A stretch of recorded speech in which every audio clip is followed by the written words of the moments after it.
Naissons-nous plusieurs fois? Chères sœurs, chers frères, certaines questions sont aussi vieilles que l'humanité elle-même.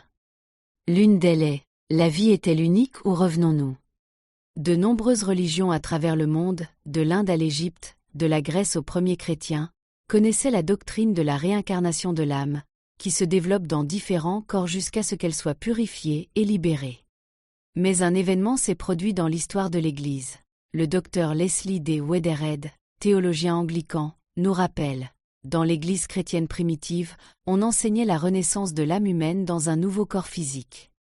Ce n'est qu'en 553 après Jésus-Christ, lors du concile de Constantinople, que la réincarnation a été retirée de la doctrine de la foi.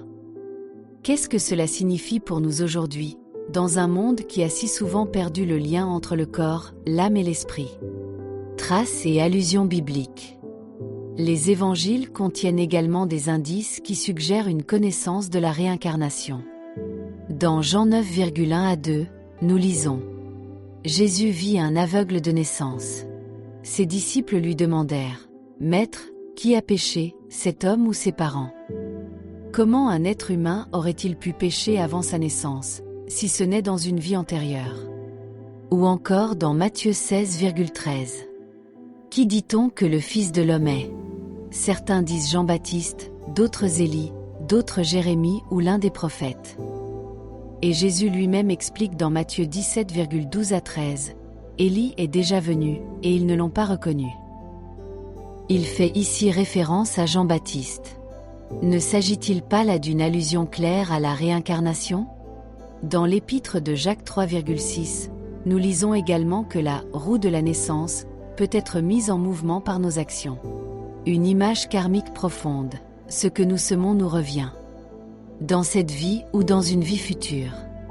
Écrits apocryphes et témoignages oubliés. Dans les évangiles de la vie parfaite et dans l'évangile des 12 saints, nous trouvons de nombreux passages qui élargissent cette compréhension. De même que toutes les créatures proviennent de l'invisible, elles y retournent. Et elles reviendront jusqu'à ce qu'elles soient purifiées.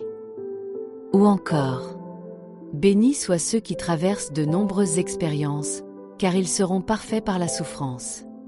Ils seront comme les anges de Dieu, et la mort et la naissance n'auront plus aucun pouvoir sur eux. Jésus parle ici d'une maturation spirituelle qui passe par de nombreuses expériences, jusqu'à ce que l'âme dépasse le cycle de la naissance et de la mort. Le chemin de la croissance. L'histoire de l'aveugle qui a recouvré la vue véhicule également ce message. Comment peux-tu tout savoir? Demande Jésus. Tu ne te souviens même pas des événements de tes vies antérieures. Jésus rappelle ainsi aux hommes l'humilité, et en même temps que notre âme est plus âgée que notre corps. La réincarnation n'est donc pas une croyance ésotérique particulière, mais l'expression d'une pédagogie divine. La vie comme une école dans laquelle nous grandissons, apprenons, aimons, pardonnons. Et lorsque nous tombons, nous pouvons nous relever.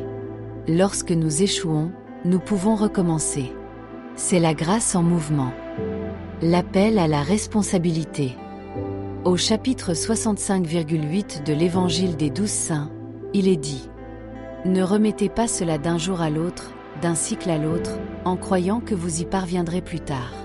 Car vous ne savez pas quand le nombre des âmes parfaites sera atteint. En d'autres termes, profitez de cette vie, maintenant. Agissez, grandissez, aimez, pardonnez.